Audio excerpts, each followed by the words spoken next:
है। हम अपनी जान के दुश्मन को अपनी जान कहते हैं, मोहब्बत की इसी मिट्टी को हिंदुस्तान कहते हैं, हिंदुस्तान कहते हैं। जो ये आंखों में दिखाई दे उसे कहते हैं खामोशी, जो ये आंखों में दिखाई दे उसे कहते हैं खामोशी, जो ये दुनिया में सुनाई दे उसे तूफान कहते हैं। जो ये दीवार का सुराग है साहब, जो ये दीवार का सुराग है, चाइना अमेरिका पाकिस्तान साजिशों का हिस्सा है, मगर हम इसे अपने घर का रोशनदान कहते हैं, अपने घर का रोशनदान कहते हैं।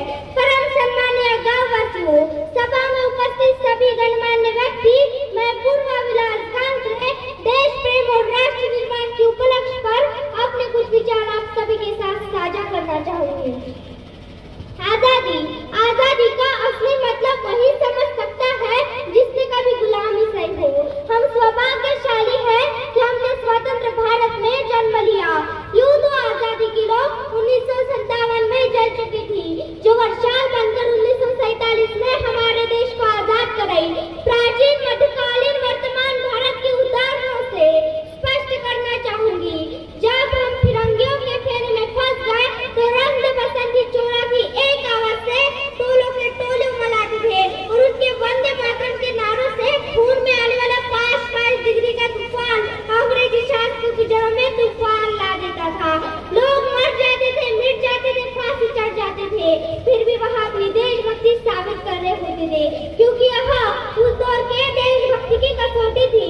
उसके बाद 65 और 71 के युद्धों में अपना सुहाग गंवा देने वाली औरत जब घर के वाले हालात हो जाया करते थे कि प्यार भी भरपूर गया, मांग का सिंदूर गया, प्यार भी भरपूर गया, मांग का सिंदूर गया, नन्हे नौनी हालों की लंगोटियां चली गई, छोटी छोटी बेटियों की चोटियां चली गई, बाप की कमाई गई, भाई की पढ़ाई गई, ऐसा ही विस्फोट हुआ, पता ही चला नहीं, पूरे जिस्म की कई बूटियां चली गई, पूरे जिस्म की कई बूटियां चली गई। और आपके लिए तो एक आठ नंबर आए साहब कि तुम मेरे घर की तो रोटियां चली गई, मेरे घर की तो रोटियां चली गई वाले हालात पैदा हो जाने के बावजूद एक माँ अपने बेटे को सरहद पर दुश्मनों की धज्जियां उड़ाने के लिए भेज देती थी और उसे पत्र लिखा करती थी कि अम्मा ने खत लिखा है बड़े ही चाव से, पुत्र मेरे ना घबरा जाना, एक इंच भी पीछे ना हटना, चाहे इंच कट जाना, चाहे इंच कट जाना। इस तरह अपना पूरा परिवार अपने देशभक्ति साबित कर रहा होता था। तब देश बलिदान मांगता था, तब देश मर जाने को कहता था, मिट जाने को कहता था, फांसी चढ़ जाने को कहता था। किंतु आज देश मर जाने को नहीं कहता, आज देश मर जाने को, मिट जाने को, फांसी चढ़ जाने को नहीं कहता। यदि मेरे विचारों से अगर कोई व्यक्ति अपना काम पूरी ईमानदारी, पूरी मेहनत और पूरी लगन से करे तो वही सबसे बड़ा देशभक्त है। मैं नहीं मानती फेसबुक, व्हाट्सएप के डीपी को 3 रंग में रखना पूरी देशभक्ति है, तो साल में 2 बार हाथ में तिरंगा ले लेना पूरी देशभक्ति है। तो मैं पूछना चाहूंगी, फुटपाथ पर रहने वाला वो बच्चा ट्रैफिक की छांव में नंगे पांव में जब तिरंगा बेच रहा होता है तो क्या आप उसे उसकी देशभक्ति कहेंगे? ये उसकी देशभक्ति नहीं, उसके पेट के भूख की शक्ति है जो उसे ऐसा करने पर मजबूर कर रहे हैं, क्योंकि न मस्जिद को जानते हैं न शिवालों को जानते हैं, न मस्जिद को जानते हैं न शिवालों को जानते हैं। जो पेट के भूखे होते हैं ना, वो सिर्फ भोजन के वालों को जानते हैं, वो सिर्फ भोजन के वालों को जानते हैं। अपने समाज, अपने देश के लिए समर्पण का भार है देशभक्ति, और हर देशद्रोही के जीवन में आने वाला तूफान है हमारी सच्ची देशभक्ति, ताकि हर देशद्रोही समझ सके अगर तू परिंदा है तो आसमान तेरा है, अगर तू दरिंदा है तो शमशान तेरी है, भाईचारे से रहना तो राय जमीन पर, वरना एक कब्र भी तेरी है और एक कब्रिस्तान तेरा है, और एक कब्रिस्तान तेरा है।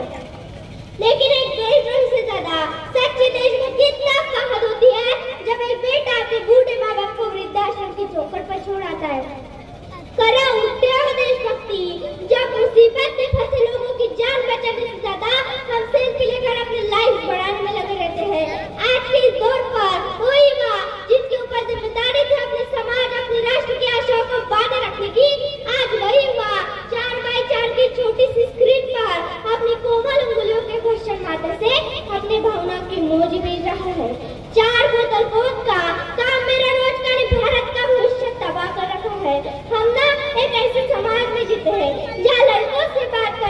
देख जो बाई हड़काते हैं, लड़कों से बात करता देख जो बाई हड़काते हैं, वही अपनी गर्लफ्रेंड के किस्से घर में हंस कर सुनाते हैं। और मैं बता दूं, महिला सुरक्षा के मामले में हम आज भी चौथे नंबर पर आते हैं। हम नए कैसे समाज में जीते हैं जहाँ पत्थर की मूर्त को लगते हैं 56 भूख, और भूखे पैसे तड़पते सो जाते हैं लोग, भूखे पैसे तड़पते सो जाते हैं। मजदूर को मजदूर समझे, मजबूर नहीं। गरीब को काम दीजिए, दान नहीं। अगर दान लेने की इच्छुक है तो जीते जी रक्तदान दीजिए, और मरने के बाद अंग दान लेकर किसी मरने वाले को जीवन दान दीजिए। यही सच्ची देशभक्ति और यही सच्चा राष्ट्रपति है। न सरकार मेरी है न रब मेरा है, न सरकार मेरी है न रब मेरा है, और ना ही बड़ा संग्राम मेरा है। बस इतनी सी बात का गुरूर है मुझे, मैं भारत की हूँ और ये भारत मेरा है, और ये भारत मेरा है। परंतु एक पहचानी बीमारी मुझे हमारे समाज में नजर आती है। कहा जाता है हर सबसे बड़े लोकतंत्र है, जहाँ हिंदू पैदा होते हैं, मुस्लिम, सिख और ईसाई भी पैदा होते हैं, लेकिन बदकिस्मती है अब इंसान पैदा नहीं होते। मेरे विचारों से ना हिंदू की जरूरत है ना मुसलमान की जरूरत है, ना हिंदू की जरूरत है ना मुसलमान की जरूरत है। राष्ट्र निर्माण के लिए केवल अच्छे इंसान की जरूरत है, केवल अच्छे इंसान की जरूरत है। जरा सोच कर देखिए, ये पेड़ पौधे शाखाएं भी परेशान हो जाए अगर परिंदे भी हिंदू और मुसलमान हो जाए। परंतु एक शैक्षणिक बीमारी मुझे हमारे समाज में नजर आती है। जिस देश ने पूरे विश्व को तक्षशिला और नालंदा देकर विश्वविद्यालयों की बुनियाद रखी, आज उन्हीं सर्वश्रेष्ठ विश्वविद्यालयों में हमारा एक भी विश्वविद्यालय खड़ा नहीं हो पाता। जहाँ एक तरफ हमारे पास IIT, IIM और NIT जैसे शिक्षण संस्थान है, वही दूसरी तरफ इस देश के गरीबों को बेरोजगारी की जमात में खड़ा करके सर्व शिक्षा अभियान का झुंझुना पकड़ा दिया जाता है। और इस शैक्षणिक बीमारी का केवल एक कारण वह है हमारे देश की शिक्षा नीति केवल दो तरह के लोगों के लिए बनती है, पहले वो जो विद्वान है और दूसरे वो जो धनवान है।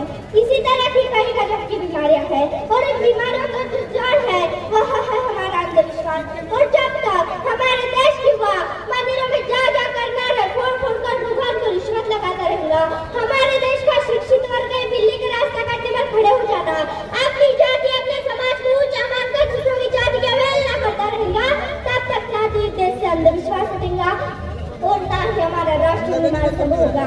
हमारी संस्कृति, हमारी सभ्यता को दुनिया ने शीश लगाया है तो क्यों आस्था के नाम पर हमने अंधविश्वास फैलाया है। असल मायने में हमारा राष्ट्र निर्माण तब संभव होगा जब इस देश में महिलाओं की पूजा नहीं उनकी इज्जत की जाएगी।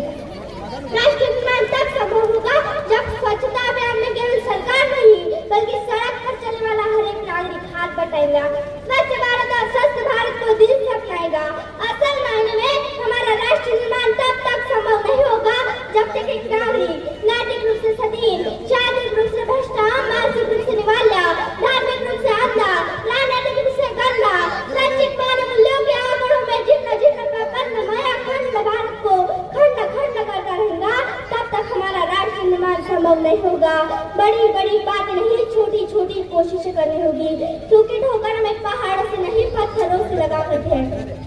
I think an Indian, I think a student, I think a normal and salute Indian, और मैं सल्यूट करना चाहूंगी रास्ते में हमारी रक्षा के लिए खड़े हुए जवान को, इस देश की पुलिस, प्रशासन और किसान को, और हर उस व्यक्ति को जो अपना काम पूरी ईमानदारी से, मेहनत और पूरी लगन से करता है, जिसके बिना राष्ट्र निर्माण की अवहेलना करना भी असंभव सा लगता है।